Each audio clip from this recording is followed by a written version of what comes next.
guys! Good morning! Kakagising lang namin. Kakagising lang din ni Cass. Pinort ko siya ng diaper. Rinig niyo ba ako? Nakamake ako. So, meron kaming home care team visit kasi trach change kami. Papalitan namin yung trach ni Cass. Biglaan. Biglaang trach change. Pag-check ko ng application, nakikita ko doon na nag-book sila ng appointment. Ang nakalagay doon kung anong meron. Anong appointment yon. Tapos pinamessage ko kay Mark. So yun, sabi nga nila is trach change. So, papakainin ko muna itong isa. Linis. After ko maglinis, ipe-prepare ko na yung trach niya. Para isang pasukan na lang. Now, mamaya ko na siya lilinisan. Tapos na lang siguro ng trach change. See you later, guys. Hi! Say hi! Hi! Ungit? Hi! Dance, dance, dance! Dance, dance, dance, dance, dance!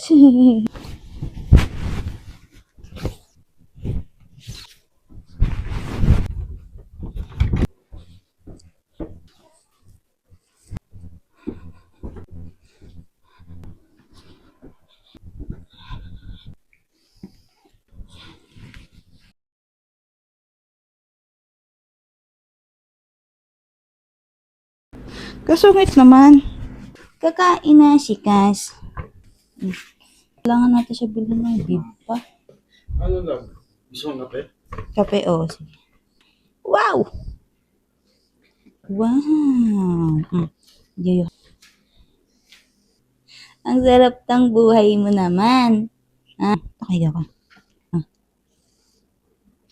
Mais ka nga. Yeah. Yum, yum, yum, yum. Asus, ang arte naman. Open. Open your mouth. Ha. Mouth. Good job. Hold. Good job. Good. Good. Hello guys, I'm back. Prep na natin yung pang trach change ni Cass. So, naghugas na ako ng kamay. Ngayon, mag-sanitize naman ako. Naririnig niyo ba ako? Sana. Table. Disinfectant wipes. Gloves. Gamit tayo ng gloves. Pangpunas dito. Punasan na natin ang table. Tapos na rin akong maglinis. Tapos ko nang i-disinfect yung table. Mag-alcohol naman tayo ng kamay.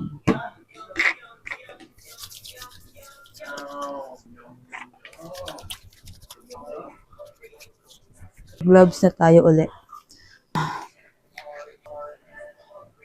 Suction catheter, ito yung pangsusukat natin sa trach.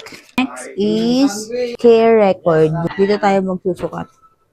Trach. Ang gagamitin kong trach is yung ginamit namin nung January. So, yung trach, pwede mo siyang gamitin hanggat okay pa siya. I think 5 times pwede mo siyang gamitin. So, ito na-wash na to ng maayos, na-sanitize na to ng maayos, binoil to sa water na mainit.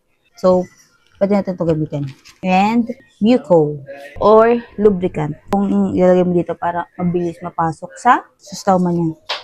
And tie. Let's go. Let's do this. Then, ikakat muna natin yung ties para mas madali siyang ikabit. Kasi mahaba to eh. Ito. See? Natin siya ng half. Oh. Okay lang yan. Ikakat ko naman yun. Ako pa sumapak sa mukha mo eh. Ay, nako ha. Ngayon, okay na. Nakat na siya. Kasi kung hindi mo siya kinat, aabot siya hanggang dito. So, mahirap siya ilagay. So, mas maganda yung ikakat mo siya para at least nandito lang. Diyan lang siya. Brainy, right? I know. Balik natin dito. Don't worry guys, malinis dito. Lagi ako naglilinis dito. Now, sukatin na natin. Sukatin natin to.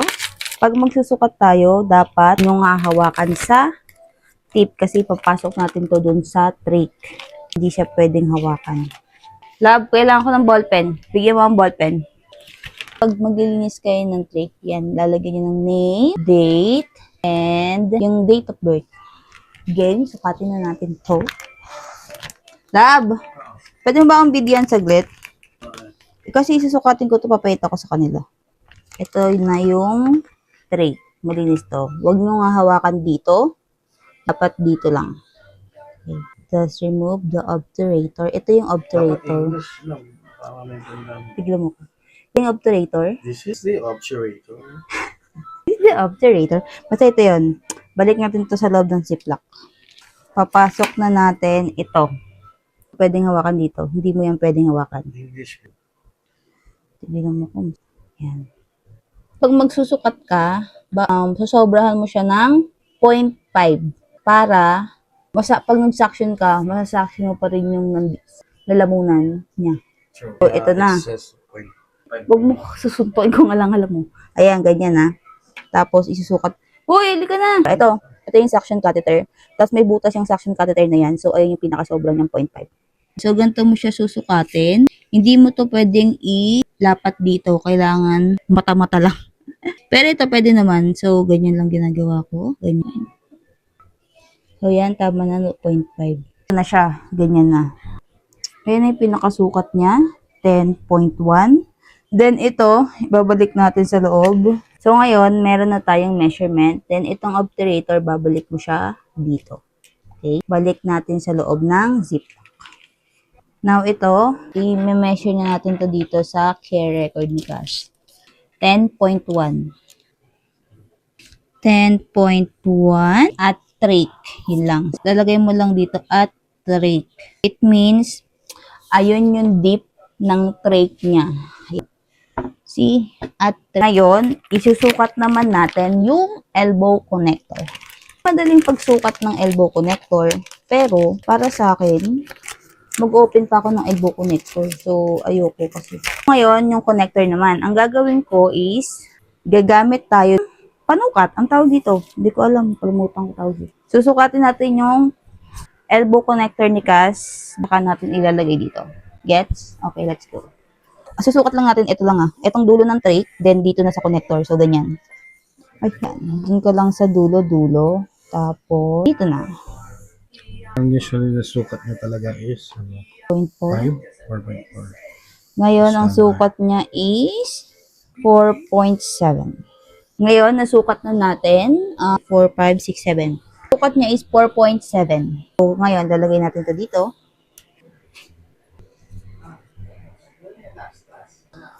Ayan. Ang magiging sukat ng trach ni Cass with connector, so ang deep niya is 14.7 at the connector. Lagyan. It means with connector. Okay? Suction depth 10.1. Then suction depth with connector is 14.7. Mag-change tayo ng gloves kasi galing ako sa labas. Kasi hahawakan ko ulit yung trach. Lalagay na natin yung ties. Open na rin natin yung yuko kasi dediretso na natin to dito. Pinakaban ako dito And the next one. If dito ako papwesto, lalagay kayo ng ties, dapat tinatansya nyo kung saan kayo papwesto. Kung dito ako papwesto, kanan, dito dapat yung ties. Kasi yung partner nyo ang magkakabit ng ties. Gets? So, ganyan siya. Huwag muna natin sikipan kasi para at least. Yan, kasi pag ganyan yan, di ba? Gaganon. Dito ako sa kanan, si Mark sa kaliwa. So, si Mark yung maglalak. Gets? Ako naman yung hahawak sa trach. Kasi salitan dapat. Pero kung ako lang, kaya ko to. Kaya ko to mag-isa. Kasi nagagawa ko ng mag-change ng ties mag-isa. Then, one time natanggal na rin yung trach niya. Ako rin nagkabit. Mag-isa din. And ako rin naglagay ng ties. So, I think confident naman ako na kaya ko siya. So, yan. Nilagay ko na siya sa muco or lubricant. Yan. Ibalik mo na siya sa, balik natin siya sa, so, ganyan na siya, di ba? So, naka-prep na siya. So, lagay na natin siya ulit dito sa ziplock. Kailangan hindi siya madumihan or makontaminate. Dito na siya ulit. Clean and ready. Yun lang. Tapos na. Hintay na lang namin yung home care team namin. Nurse yon tsaka respiratory therapist. So, nag-change kami. Lagi silang nandito. So, assist lang. Yun. Tapos, check din nila yung set ni Cass. Ganun. Done. Ito, susulatan ko na lang to ng name ko, pangalan ni Cass, anong date, pinaltan, then ano yung condition niya, ano yung reason, ba't siya naka-tracheostomy. Ito yun. Nandito lahat ang record. Castiel Marcus. Tracheostomy. Bakit siya naka-tracheostomy? Kasi, preterm siya nung pinanganak ko. Ang tagal niya naka-oxygen. So, para hindi nakaharang dito sa mukha niya yung oxygen mask, decide silang i-trach si Cass. So, at least makakagalaw na siya. Tamang galaw ng normal na bata. Kasi normal naman siya. Naka-trach lang talaga siya. Wala siyang problema sa kahit ano. Walang problema yung lungs niya, walang problema yung heart, walang problema yung physical, walang problema yung brain niya, wala. Ang tanging problema niya is, nakakalimutan niyang huminga. Diyos ko po. Nakakalimutan niyang huminga, as in nakakalimutan ng utak niya, i-remind siyang huminga. Ang bata-bata pa, makakalimutan na, di ba? Then, metabolic test siya. Diagnose siya ng congenital central hypoventilation syndrome, which is nakukuha yon sa parents. Pero kaming dalawa ni Mark, DNA test din. Para kami nag-metabolic test. And ang result is negative. It means wala sa amin. Kahit sa kanunununununuan mo, makikita doon. Wala. Kasi ang congenital hypoventilation syndrome is, nasa tiyan pa lang yung bata, makikita na meron siyang ganun. Ako, wala ako. Kasi nag-metabolic test na rin ako nung buntis ako. And wala namang naitang ganun. So, ako, hindi ako naniniwala sa diagnose sa kanya kasi parang hinulaan na lang. Parang meron lang silang sabihin na ito yung sakit niya, ganyan-ganyan. Kasi, nakatatlong test si Cass as in negative. Walang nangyayari. Wala talaga. As in, hindi na nila alam yung gagawin nila. Kaya alam kung ano bang meron kay Cass, bakit siya stop huminga. Then, nung nag-metabolic test siya, sinabi doon na madami daw siyang symptoms nung CCHS, which is yung congenital central hypoventilation syndrome. Madami daw siyang symptoms. So, madami lang siyang symptoms. So, kaya hypoventilation na lang, yun na lang, CCHS na lang. Hindi ko nagigets. So, kami naman, syempre, mahirap tanggapin yun na, ba't may ganun?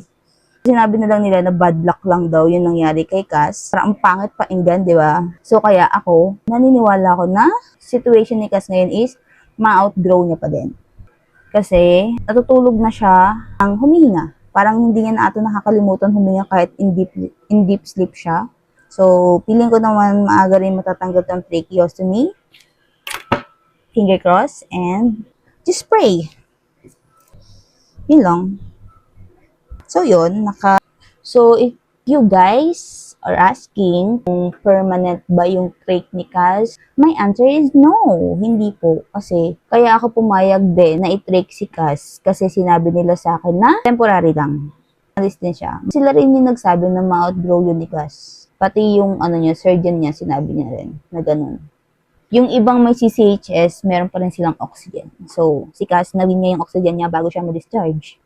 Kasi sabi namin, ayaw namin talaga. Lalagay na rin pala natin tong pan-trach care niya kasi pagka-insert, pag okay na yung ties, trach care na dun sunod nun. Lisporin, ito yung ginagamit ko sa stoma ni Cass. Kapag kunwari nagkakaroon siya ng granuloma tissue, maganda to, nakakatulong to. Nakakaliit din, pumapasok yung granuloma niya. Ginamit ko to noon, prescribe nila to. Naman maganda pa, namumula yung ni Cass, yung stoma niya. So, tinigil ko. Tapos parang wala naman nangyayari. So yeah, all set. Ready na. Pagdating nila, diretso na to. Palit agad. Tatabi ko muna to dito. Tapos mamaya ko na siya ilalabas. Sa labas muna dito. Ito yung mga supplies ni Cass for April na hihingiin namin. So, dadalhin nila yan mamaya. Lalabas ko na rin pala yung table para at least okay na. Wala nang, hindi na mahirap.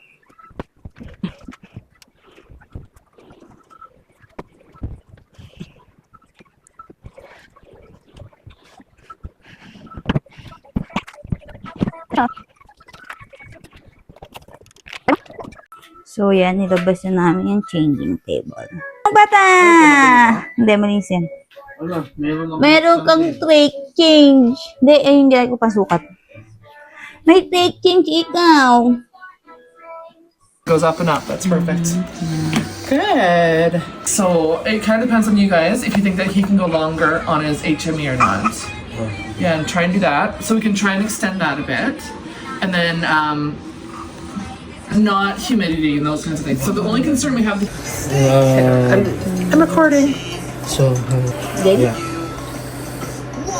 Because, The ear is red. yeah. What's that? But I put the cream. So I'm gonna put it right then remove this. Okay. How about the good dressing? Do you want me to remove the dressing now? Okay. Wait. Okay. One. Two. Oh wait. One, two, three. Yes. It's good. Good job. Stop figure out. Yeah. Good. Good. Good. Okay, where's your smile? All done. I feel like his skin looks okay. Before we using the drops, right? And his around some is getting red, so that's why I stopped and using the polysporin again. Looks good. I don't see signs of a fungal infection. I'm using the polysporin again, Yeah, I so feel like it looks good. Gosh, wait. all done. One, I'm gonna sit him up. It's touchy. Yay! Check your smile. Yeah. so the dressing, right? Probably a little loose. So Yeah, we're done. Trade change, and this is Castiel, and you sleepy. So, oh, see? Oh, are you sleepy? You're sleepy. Yeah, yung smell na yan, sleepy yan. Do you want to sleep? Oh, sumisilip po. Hi, everyone. Say hi, everyone. Trach niya. This is his trach. Ito yung luma. So, pwede mo pa itong magamit ng 5 times. After 5 times, throw it. Ito, bago to. Bago tong inano ko, ginamit ko na to. So, pwede ko pa itong magamit ulit ng 4 times. Wah! Bah! Bah! Ay, go to sleep. Tulog na. Bah! Baba! Anong element ng gold? Ajut pa baby naman. Ha? May nagpapabebeng bata dito. Asus! Ang kulit niyan. Ang kulit yung mag-trach change kanina kasi inaantok na siya. So, ngayon, lilinisan ko na siya. Ibababad ko siya sa tubig na may sabon ng 1 hour. 1 hour siya doon.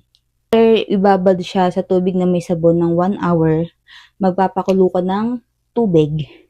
Kulo na yung tubig, patayin mo yung kalan, tapos ilagay mo to. Kailangan, lubog na lubog siya. Gets? Kunin mo siya kapag malamig na yung tubig para mas okay. Bababad ko na siya dito. Natin. Tapos babad ko. Okay. So, yan. Tapos lagay natin dito. Yan. For 1 hour, it's 2:30. So, babalawan natin siya ng 3:30.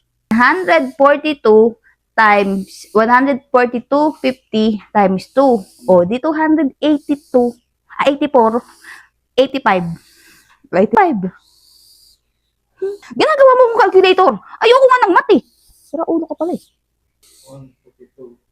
Tulog ka na, batuta. Ano? Let's play hide and seek. Are you ready? Yeah! Ay. Pinapanood ko yung video nung pag-trackings niya. Tapos nanonood kasi siya doon. So, rinig yung sounds nung pinapanood niya. So, siya talagang ganun ang ganun. Kala niya may TV naka-open. Nakatiti pa. Tawa-tawa pa. Chigi, chigi, chigi, chigi. Chigi, chigi, chigi, chigi, chigi. Chigi, chigi, chigi. Ayaw niya pa matulog. So, bala ka dyan. Ayusin ko muna yung new stock niya. So, we have a new stock for tray care. So, ayusin ko na muna to kasi ayaw niya pang matulog. So, ito na new stock niya. Dressing. dalawang dressing. Actually, meron pa kami nito, pero every month naman, pwede kang humingi kasi every month ang supply. So, at least, meron akong madaming stock. And alcohol swab, we have 1, 2, and 3. Ito, lagi namin ginagamit. So, ito kailangan namin. Every section kasi kailangan mong linisan. And ito yung pwedeng foam to na may dikit, tapos lalagay mo sa leeg niya para hindi mamula. Kasi kunwari may tali dito sa wrist mo. Pag matagal na yun dito, automatic mamumula yan, di ba? So, ganun yung nangyayari sa ano niya. Pero nilalagyan ko naman yun ng cream, so nagle-less na yung redness. Meron na kami ito. Yes. And ties. Kailangan natin maraming ties. And Q-tips. So, lalagay ko na yan din sa lagayan niya. Madami silang binigay sa amin na month. Sili kasi nagbigay. So, madami siya. Pag si Melanie kasi konti lang magbigay. Kas, lapting mo naman yung isa. Para ka namang ano. Tapos itong bag, hindi mo pa binalik sa dati. Magaling ka talaga ha. Ihampas ko sa ito eh. Nakabisip ha. Stock niya. Dressing, meron pa akong 3. Meron siyang 5 pieces per sa isang box. Ito, maglalabas lang ako ng isa. And Q-tips, mag-refill lang ako ng konti dun. Kasi, kasi ako ng mga supplies ni Cass. In case na mag-travel kami, dun lahat ng supplies, extra supplies, lahat. Sa vent at sa treat niya. Tabi na natin. Then, ito, tatabi na rin natin to. Kasi syempre, bakit hindi ba itatabi? Pero maglalabas ako ng isa para lalagay ko dun ng 2. Is, I think still good. So, hindi na muna ako maglalabas. Sa sunod na lang. Ties. Ito yung ties. Tabi na rin. Ito na ang kanyang stock.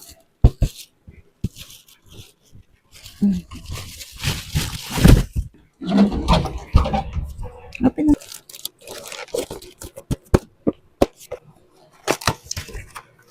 Swab. Nalagay ko na yung iba. Ito naman. So, tada! Ito. Kasi 3 na lang siya. Kasi nga nilagay ko dun sa pang-travel ni Cass. So, galari tayo. Para po na siya. See? Nakakairata kasi yung parang pag hindi siya puno. Kayo rin ba? Hindi siya maganda tignan. Nakall ko si Mark sa Karika para itanong kung pwede dagdagan yung orderin, yung parating na bago, para at least hindi kami zero. Pero in case naman na wala pa din silang pinadala, yung home care team namin, pwede silang magdala ng bago at yun yung gagamitin namin. So yeah, that's it for today's video. Tapos na. Yun lang. Ito yung content ko ngayon. Paano kami mag-trach change. And we try na to use a swaddle while changing his trach. So, ang ginawa ng mga nurse, yung nurse and RT, yung isa nag-video kasi nga nasira nga yung tripod ko. Tapos, si Melanie, yung nurse, siya naman yung umahawak sa kamay ni Cass. So, si Cass, kaya siya nagkukulit kasi feeling niya, nasusuffocate siya kasi ang daming kamay. Next trach change namin, baka mag-isa lang ako. Tapos, tutulungan na lang ako ng RT kasi si Mark ay nasa work pa noon. Pero sana, hindi kami mag-trach change. Dudugoy ng ilong natin. Kausap lang natin, nag-i-English. So, yon. Pero, kailangan natin gawin yon kasi low, nasa Canada tayo. Kailangan natin matutong maging independent. Independent na ako. Charis. Kaya ko nang pumunta sa lugar na kahit wala si Mark. Hindi siya kasama. Good job, yeah. So, yun guys. That's it. Thank you for watching. And don't forget to like and subscribe. Bye!